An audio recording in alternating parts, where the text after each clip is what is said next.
Show me to a higher place.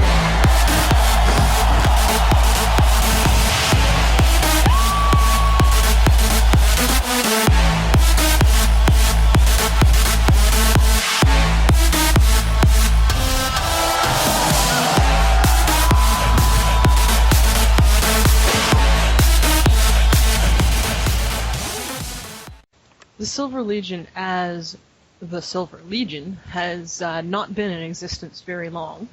However, portions of it have been working together for a very, very long time. At least 2 other large groups of warriors were amalgamated into the greater unit. Some of their histories span hundreds of years and even thousands of years, and in addition, many small groups of warriors have joined us. And those groups, some of them have worked together for extremely long expanses of time. We formed as the Silver Legion under that name in about 2003-2004, and that's when we started to coalesce and actively recruit, and that's when we started calling ourselves the Silver Legion. Some of them have been doing their work for hundreds of thousands, if not millions of years. Others have been working together relatively young, not so much time. If there's a mean or average age or length of time serving, I would say most of our people are at least 1,000 years old. Time works very, very differently in that it's not a thing like it is here. In a few words, we were called to it. We became aware that there would be a need for an organized and large group of light workers working together, particularly pertaining to the defense of Earth, but certainly not limited to that.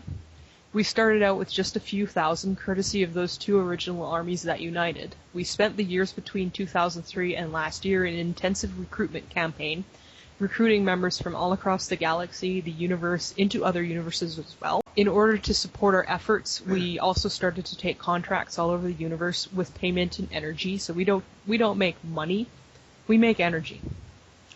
We used those contracts to learn to work together as a group, since if you bring together a number of people who've never met, never worked with each other, and send them out on a big mission, it's going to be a disaster. But we also took contracts to establish our credentials and make ourselves visible in other realms for people to see us and say, hey, yeah, I want to be a part of that, I want to join, and also to create, to gather enough resources to create our own realm on the 4th and 5th levels of the spirit plane. Yes, Moro, who is also known as Mustache Moro, was several times a general here on Earth, though I'm not familiar with the names that he wore during those times. I do know that he tended to favor mustaches. I also know that in all of his lives he was considered a tactical genius for his time. He's very adept at both tactics and strategy, and he's our key strategist. He was the leader of one of those armies that amalgamated into the Silver Legion, and he's a very enthusiastic member. He's most noted for, as his name suggests, the very distinctive mustache. It's a handlebar mustache. He's a bit gruff at times, and definitely one of the more serious-minded members of the Silver Legion, especially in the leadership, but he's certainly capable of fun. He just likes to pretend he isn't. Akara Anala, or Akara, has at least 5 names, all beginning with A. She's a celestial elf-like creature from another universe. She's amazingly kind-hearted and loving. She organizes the healers along with Akutalish, primarily is in charge of what she calls light bending, which can best be described as using light energy to look down timelines and predict or even influence the future. Yeah, to describe her, she's not very tall. She's only of average height, about 5 foot, so a little on the short side. But she has extremely long ears that stick out to either side. They're pointed, elf-like, long blonde hair and blue eyes, and great big fluffy white wings. Personality-wise, she's a very amazingly calm and patient woman. I've never seen her angry or worked up over anything, and considering the line of work we do, drama sometimes comes along, so that's saying something. Everything she does, she considers fully first. She's very, very caring and nurturing and generally moves to help anyone in need. Kind of calmness and kindness often comes with a great deal of age and experience. Akara's she's no exception to this. Itachi comes from another universe, but he is human. He has spent a number of lives born into a group of hereditary warriors in a highly feudal society where warrior communities perform what is essentially contract war operations to the aid of various feudal lords. So he did have a three-dimensional existence in another universe. He joined up upon dying in his human life, at which point he was given the choice of joining the Silver Legion or having a normal afterlife in his universe. He gladly joined us, and he's become one of our most important psionicists. This is a talent that emerged after his arrival to us, so the fact that he is so excellent at it was quite surprising to him. He is in charge of our psionics and intelligence division, and also works with Moro on combat training.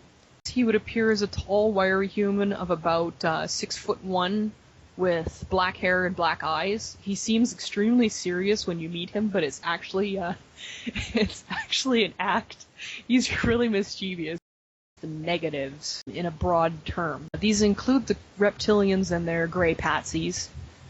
These also include what are known as the Archons, who work not only on this world, but on others as well.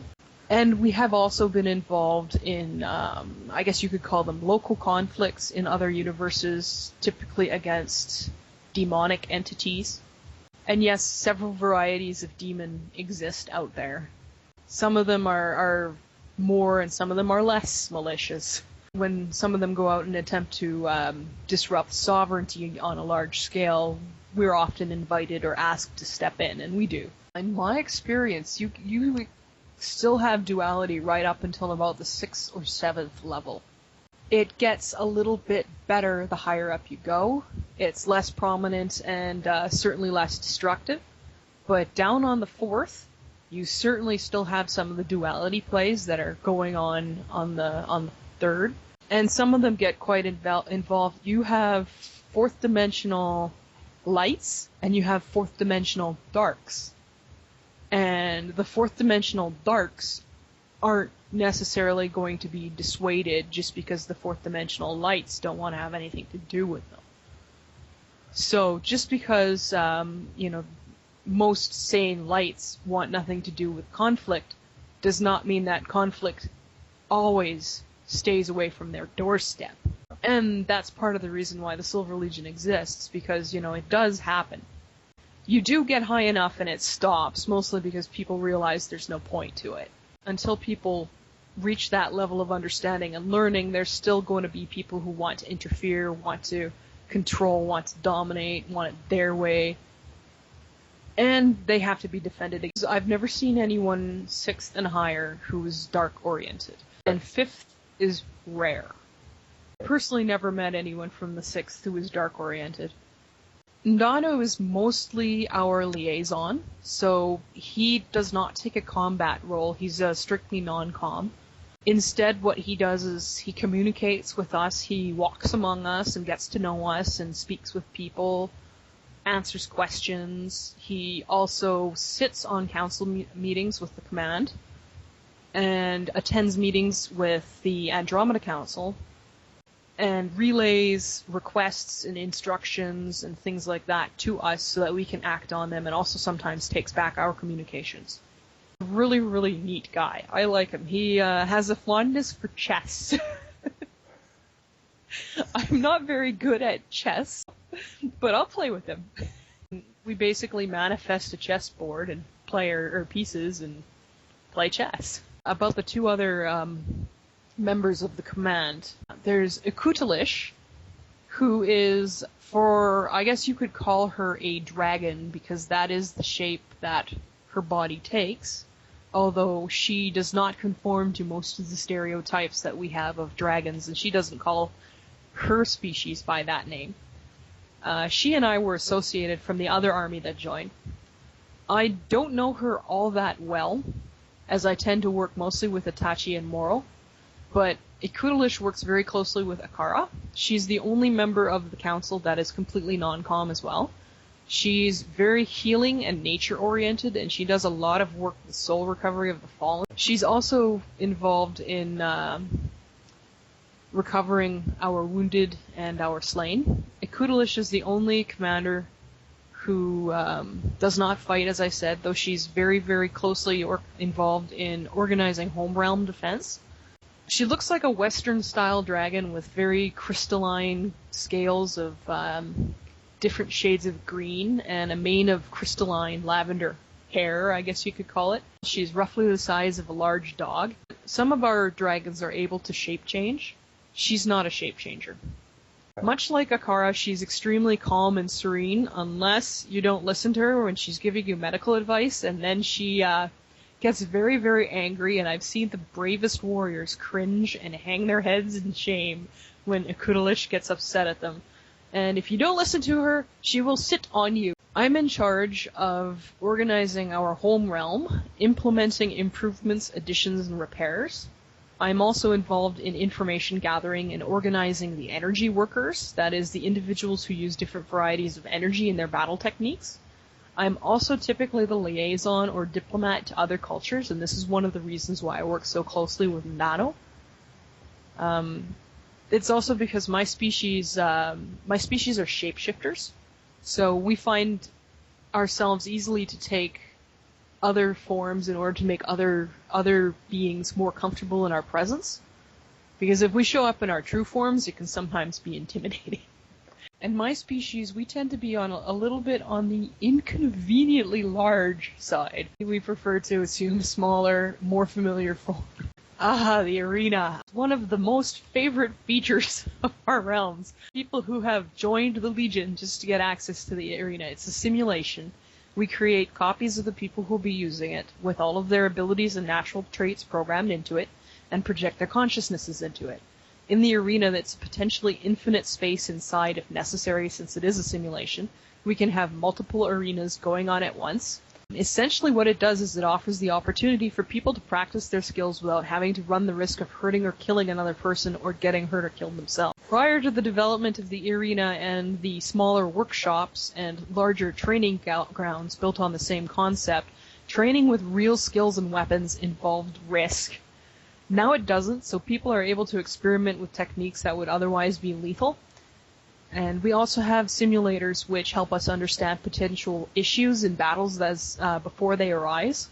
And as you might expect, there's an observing room at the arena, and watching others is a big draw, as is participating. And these being warriors, there is inevitably wagering on the results. It's not real, but it feels real enough to the people who are doing it, and that's where the advantage lies. You can program it, if you're in training mode, you can program it so those hits hurt. And actually, dodge is one of the things that I'm working on. I'm not good at dodge, and let me tell you, when you scale up the pain, it gives you really good motivation. And you can also turn off pain, so if people just want to go in and blow all their power around and see what the results are, they can do that.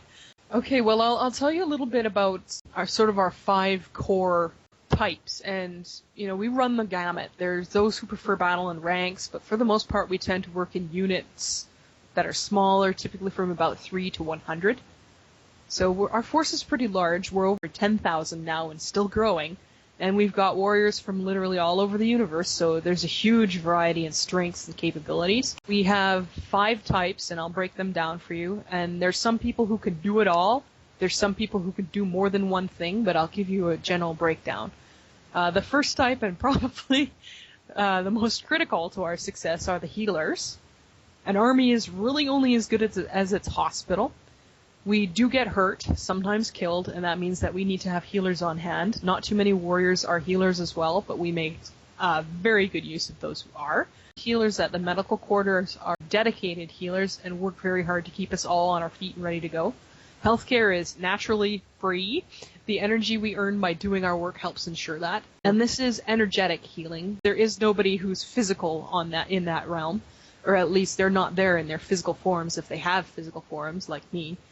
Well, I'm not healing oriented myself. I'm more energy work oriented. That's not healing. Yeah, we have several different kinds of healers, and one of the benefits of recruiting from all over the multiverse is the fact that we have people whose healing abilities are wildly and radically different